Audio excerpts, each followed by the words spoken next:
Moving on to politics, though. Yes. I wanted to spend a couple minutes doing this now because we might, by the next time we record, have a announcement from the Biden campaign as to who the vice presidential pick will be. Originally, the conversation was around August 1st. The convention's 2 weeks away. But convention is I was going to say, so yeah, he said he'd pick by August 1st, but that was before coronavirus. Right. And then it's always assumed that you'll pick by the convention, but now there's not really a convention either. So it was one of those, I think I'm going to pick by August 1st when Biden pretty much had it all locked up. Yeah. Like after, what was like the election after California? So that would have been like March 15th or Something so. like March that, 20th? yeah. So Corona was happening, but it wasn't like the big thing yet. It wasn't. Yeah. He was still out. We'd still seen him. Yeah. Hadn't happened in a while. So. Yeah. So I figured real quick we could just spend a little bit of time and sort of postulate on who we think would make the best and worst VP picks here for Biden. So who would make you the most excited if you were on the fence? Yeah. You don't know whether you're going to vote for Donald Trump or Joe Biden. Or no, let's make it easier. You don't know if you're going to vote for Robert Cheek or Joe Biden. Hey. What candidate or what vice presidential candidate would make you hypothetically go, Joe gets what I'm going for here? Here's the problem is that it's how he presents the candidate too, because I also don't want him to pander. And I have a fear that there will be a lot of pandering in whatever announcement this is. Yeah. I mean, like, I think there's a lot of pandering that's going on before the announcement comes out. And I mean, like, let me put it this way. Kamala Harris is a very experienced and qualified person to be vice president. Yep. And if nothing had happened with any kind of with George Floyd or Breonna Taylor or any of this stuff, and the conversations of race in America hadn't come to the forefront, I still think she would have been a good choice to have per se. I personally would not be a fan of the choice, but I could understand why Joe would make it. But now there seems to be a lot of conversation that's going on about like, well, you have to pick a black woman to be. You've already said it's going to be a woman, so it has to be a black woman, and then you're making these conversations about how Elizabeth Warren, who I also think would be a very good choice, on the same level as Kamala Harris, are you betraying everyone who got you here if you're not thinking about just picking a black woman? And I'm not saying that I think that any voter block in this country, black women have carried weight more than any other and get looked at the least and are most deserving of having somebody be a vice presidential candidate. But Shirley Chisholm's not with us anymore. It's not even that. It's just that I find it. I think there's a lot of conversation going on right now about how there's a lot of face level things that are being addressed as opposed to real issues that are being addressed, and it doesn't. Knowing that my new version of Madden is going to come shipped automatically with an update that will change the name of the team from Washington Redskins to Washington Football Team. Yeah. Is like, great. Wonderful. Yeah. Not anything we were asking for. We were asking for a conversation about qualified immunity. We were having a conversation about, whether or not officers can search vehicles with reasonable suspicion. Like Maryland Court of Appeals just finally said today that smell of marijuana is not enough to instigate a charge or instigate a search. It's legal. It is now a quasi-legal product in Maryland. Not recreationally, but medicinally. So I mean, even recreationally, it's just a fine. Yeah. If they found, I think it's an ounce or gram or an ounce. It's an ounce. I'm sorry. Yeah. I think it's an ounce. That if you get caught with less than an ounce, it's just a fine. Yep. So if it's a civil penalty, how can it be grounds to search a vehicle? Right. Which is what the Court of Appeals said in an earlier case. They said this might be problematic. Turns out it was problematic. So my interest here is in thinking of who is most important for Joe Biden is to think of who is best for this country. Who is the best person that if Joe Biden slips on a banana peel and falls down a bunch of flights of stairs and is no longer president, who is the best person to pick up the mantle and run the country? So first, Secret Service, that is William Baker, and you can find him in Los Angeles, California. I didn't do anything. I'm just saying that. So, I mean, it's Trump's the one who probably set that damn banana peel in the first place. That's probably true. And accidentally, he was just eating bananas and throwing the peels in the White House. Let's not kid. He's not eating bananas. Banana They're candies. They're too rich in potassium. What's a candy that you could slip on? Reese's Pieces. Like a Baby Ruth. A wrapper. Yeah, Baby it's a Ruth wrapper. wrapper or something. So I mean, listen, Kamala Harris, I think is a good choice, but I don't. well, I mean, good choice in so much as he said he was going to go with a woman. Yeah. And I think it would be pandering to go with her as a black woman now because she's essentially spent a career locking up people, taking the police's side, and not prosecuting police who do things inappropriately in her district. So, good as in she is a strong person and she knows what she stands for. Bad because those don't really align with where we are as a country right now. I mean, like, I feel like Kamala Harris is sort of like the neutral point to me. She's the Hillary Personally. Clinton. I mean, she's a I think everyone would be okay with that pick, but I Yeah. don't think it's an inspired pick. No. To me, the two people who stand out the highest, if I was making this decision, Sure. I think Elizabeth Warren is a really good pick. And part of the reason why I think she's a really good pick is because she is more equipped to handle the job of trying to create norms around laws that Trump broke. Like all the things that Trump's getting away with right now and not being called on, emoluments violations, having his kids fucking be parts of the government, like the litany of things that he has done wrong that we need to put solid brakes on for future presidencies. Elizabeth Warren, I think, is uniquely talented to be able to handle that kind of job. Also, and further left than Biden. Yes. And she brings the Bernie side of the party back in. And, Biden has expressed that he wants to have a very similar relationship with his vice president that Barack had with him, which was we're going to have weekly lunches. He's going to look at me as the person who he can debate issues with and come to where he eventually lands. Like I'm the one who gets it done, but I'm also the person who helps him decide what his view is. Yeah. And I think Warren's good for that. I think Warren's very good for that. I think she's the level-headed, straight thinker that would help you come to the most good that you could do as a Biden administration. So what about Tulsi Gabbard? No. Not a good pick. So a woman of color, Iraq war vet, Afghanistan vet. I mean, I think if you were going that way, it would be more likely that it's Tammy Duckworth. Duckworth is probably a better choice. I think Duckworth is a little bit higher on the list of probable candidates because Tucker Carlson is talking about how she's not patriotic, which is an interesting choice to talk about somebody who lost their legs for the country. Double amputee veteran. Yeah. It's weird. Weird that Tucker Carlson, guy who's never done anything for the country, who wears bow ties on TV. Interesting take, Tucker. Again, be with me here for a second. How many legs have you lost for this country? Yeah. I'm going to make a little list of how many legs you've lost for this country. Let's go do that. Let's stop when you get to 2, which is where Tammy Duckworth is. I have lost all sorts of endorsements and I've lost all kinds of head writers to people who look around on the internet for things that they write. So I would say that the problem is that I don't think Duckworth is on the list, even though she should be. She is, I think, but she's not a...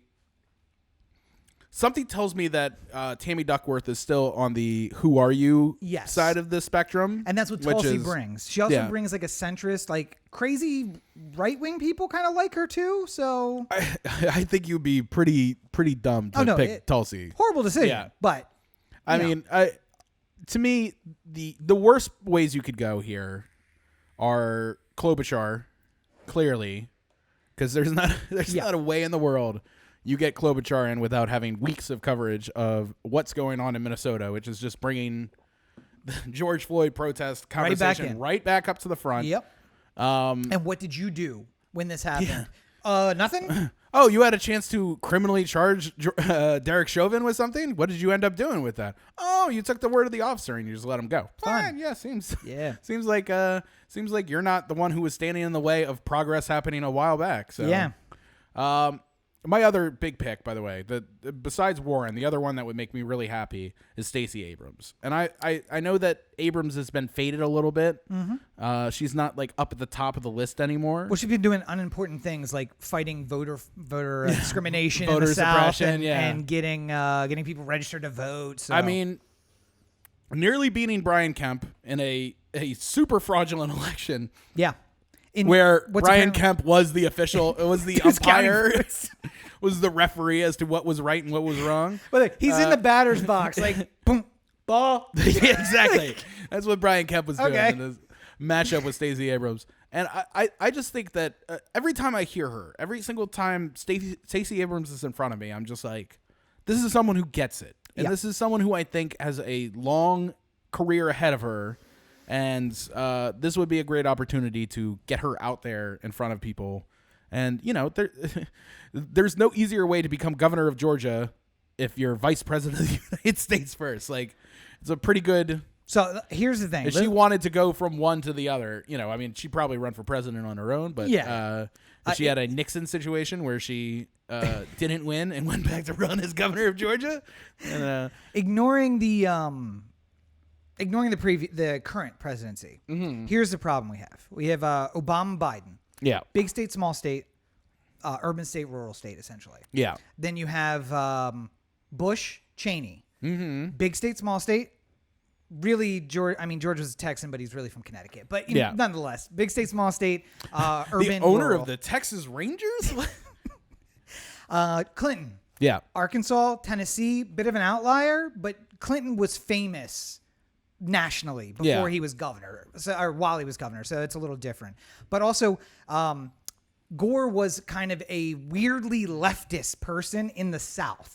So Clinton could be his centrist person, and Gore was the far. well, there was the East a thought process that was happening there where the South was basically just Republican country, and there was you have to win these swing states to be able to make any kind of Democratic advantage in the Electoral College. Arkansas and Tennessee, right here. There we go. Why don't we just put two Southerners in there and make it a little bit more interesting? And it didn't make it any more interesting, but you know. But also, Gore is a New England Democrat. He just happened to live in Tennessee and convince the people of Tennessee to vote for him. So weird. I mean, Gore now is no different than Gore in '92. He's the same guy. They just really like him in Tennessee. So for whatever that's worth.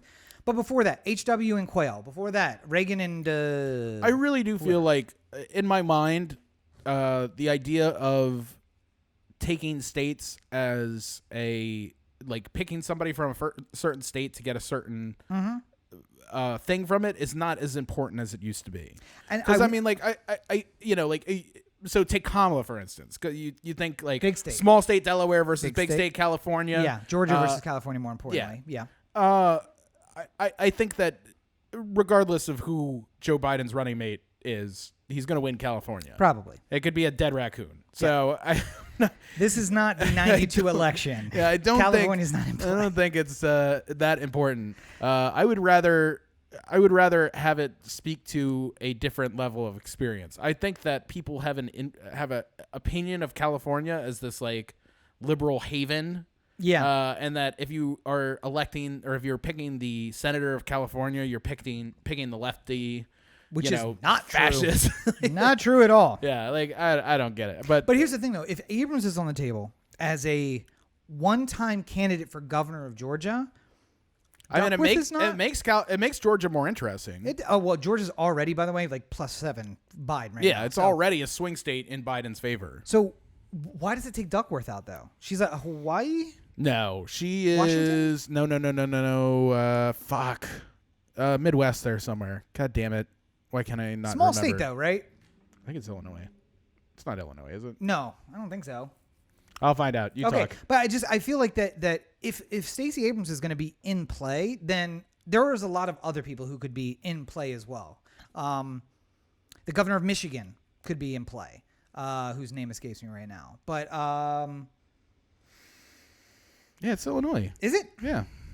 For some reason, I thought she was one of the senators from. She was 8th district of Illinois, and now she's a senator from Illinois, right? Mm-hmm. Yeah. But I mean, listen, if you're looking for someone who has minimal experience but a lot of crowd appeal, how about Biden, Alexandria Ocasio-Cortez? Too young. That's the problem. Nope. Right? She'll be 36 this year. I thought she was going to be 36 before the election. No. She's 34? She's 34 right now. And she turns 35 then. She turns 35, I think, in the summer of next year or something like that. Oh, I thought it was the fall. I thought she was one of like on the line of being able to run. No, I think she's more like she's turning 34 this fall or something. Oh, like, dang. Okay. Well, I can find out, but I mean, like I remember looking it up and not. But realistically though, there's a lot of people who are there though, because you can go for a congressman, you could go for a senator, you could go for the governor of a state. I mean, I really am not thinking of. Let's put this in Joe Biden's mind right now. Yeah. I'm not planning on voting for you again. I'll give you this one. Yeah. I will vote for you in this one. The better of two evils. I will literally give money to somebody who is willing to run against you as a sitting president. I was gonna say and take on your Democratic nomination. I feel like 2024 is going to be an open field. It's just everybody in. If you're not dropping out after the first term, then you should be, because I am going to. I will vote for literally anyone else. Listen, HW didn't realize that he was the. No. So AOC. Yes. October 13th. 1989, 30 years old. Man. Will be 31 this fall. Man. So 4 years from now, yes, she will be old enough to be president, but she has some time. Yeah. Also, way younger than both of us. So. Yes. I feel completely. I feel completely. Although, to be fair, AOC, I am running for president. So there's that. Take that on you. But no, I just think that like this white man decided to run for president. What kind of white male cis privilege do I have? Just announced 99 days before an election I'm going to run for president. Sure, I could win. Only a white cis male decides that he can just win a national election. I'm telling you right now, if AOC's running against Biden next time, I'm voting for AOC. I was going to say, I think Biden needs to realize that, like, HW didn't realize he was the Cold War to the New World kind of transition. And he was a one-term guy we had to get from Ronnie to whatever comes after that. Biden needs to realize you are anyone but Trump. We need someone trustworthy to give the reins to for 4 years. Right. After that, we're going to move into whatever comes next. And the Republicans will either get rid of the Trumpers or they'll split, and there'll be two Republican candidates, and then probably Biden still because he won't say goodbye. And then he's run in so many times, it doesn't matter. And then whoever runs against him, who's going to be a Pete Buttigieg, AOC, like 35, 40-year-old far left Democrat, basically. Mm-hmm. It'll be an open field. But, I mean, listen, Abrams, I think of all the people we've talked about, is the front runner of these names. The difficulty is Pete Buttigieg was no one before October. He announced in October, and then everyone's like, "Hey, this guy, I said his name to an extent, beforehand." But so there may be a congressman, a mayor, a state senator somewhere who's ripe and ready for that, and we just don't know who they are. But the Biden camp has hundreds of thousands of dollars to spend. The problem is that all the names I hear that are on the periphery, like the wild card names that are not on the top of people's minds, are ones that I am 100% absolutely not interested in. Susan Rice? Well, Susan Rice for one. I'm not interested. I'm not interested in Valley Jarrett. I'm not interested in here comes back the old Obama squad minus Obama. Yeah. None of that makes me happy, because the only part of the Obama squad I really liked was Obama. So I would appreciate if none of them had anything to do with it again. But I would say the other thing I like about Stacey Abrams is, I would not be happy if Biden goes like, yeah, by the way, Attorney General is going to be fucking what's his face again? Emmanuel? No. He was chief staff. Yeah. Oh god damn it! Why am I forgetting his name? The one right before. Man. Yeah, it doesn't matter. Whoever they should bring back Colin Powell, Secretary of State. Let's give him his I've been due. thinking more and more. Biden should just pay to have a camera put in front of Colin Powell and just be like, "Hey, I've been a Republican my entire life. I've taken a lot of shit for it. I'm voting for Biden. I'm voting for Biden because I care about America. You should too." And then it's just like, Joe Biden, Colin Powell, and concerned American citizens for America. Yeah. But I was going to say is Abrams also appeals to me because Warren is a safe seat. When she leaves to go to the vice presidency, they're going to put another Democrat in her place. Yeah. Kamala Harris is also a safe seat because whatever, I mean, I would be happy about the opportunity to get a new senator. True. I wish that Dianne Feinstein would find her way into a boat and float into a lake, but I can't do anything about that right now. Again, Secret Service. William Baker, Los Angeles, California. She found herself onto the boat, and then she found herself in the middle of the lake. I had nothing to do with the boat. I don't own a boat. I don't know where the lake is. She did it on her own. I think that some of the other names on the list, though. Don't let me testify on my.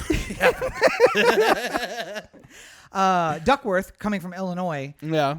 I got concerns about Illinois electing who the governor of Illinois may elect or may put in place.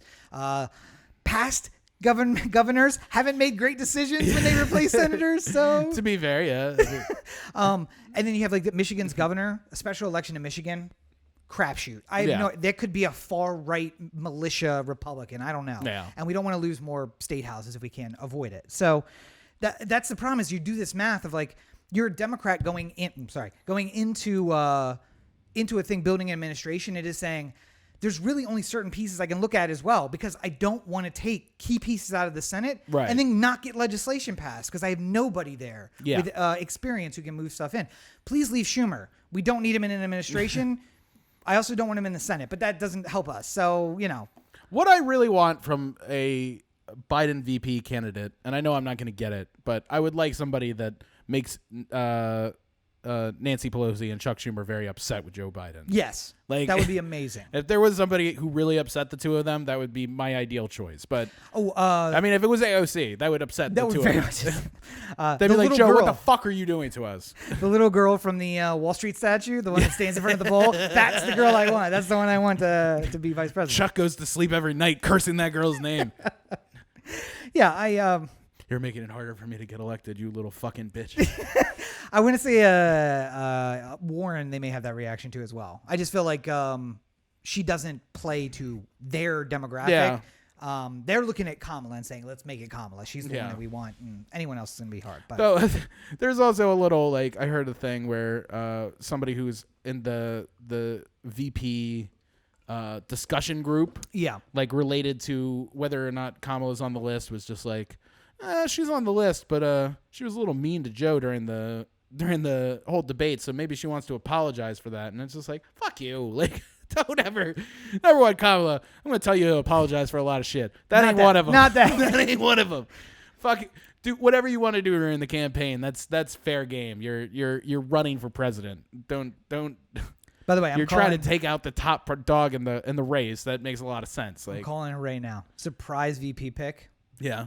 Michael Bloomberg. Right there. Just in a wig. Michelle Bloomberg has decided to join. Listen, he doesn't have to stick to anything that he promised to do. I mean, it doesn't matter. The world's changed a lot. I think that TikTok advertisements are expensive. I need Bloomberg.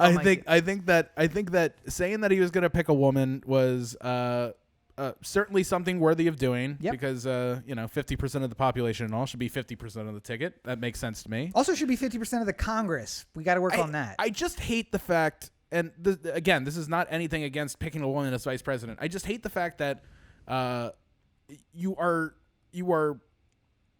putting out the idea of maybe getting somebody else who would be just as inspiring as these other picks. Like, I think if you're doing that, like, is it Stacey Abrams or Pete Buttigieg? Are they equal footing or something like that? Or if it was a 50-50 decision, are you feeling good about that? I would have said, but then maybe you're saying to yourself, like, well, the advantage that Pete would have over Stacey Abrams is that people know who he is because he's been running for president and people know they've vetted him to an extent. So maybe in the terms of like that 50-50 decision, it's more weighed in Buttigieg's favor because he actually is out there in some sort of way. In October of last year, I would have agreed. But now he's been back in South Bend and not dealing with his police problem. So So, I mean, problem. But I'm saying like, and obviously there's many very capable women in this list. I'm just saying that like it felt like a political stunt to me at the time. And the more and more I think about it, you're making everyone who's thinking about who you're going to pick going, okay, who are all the women that he could pick?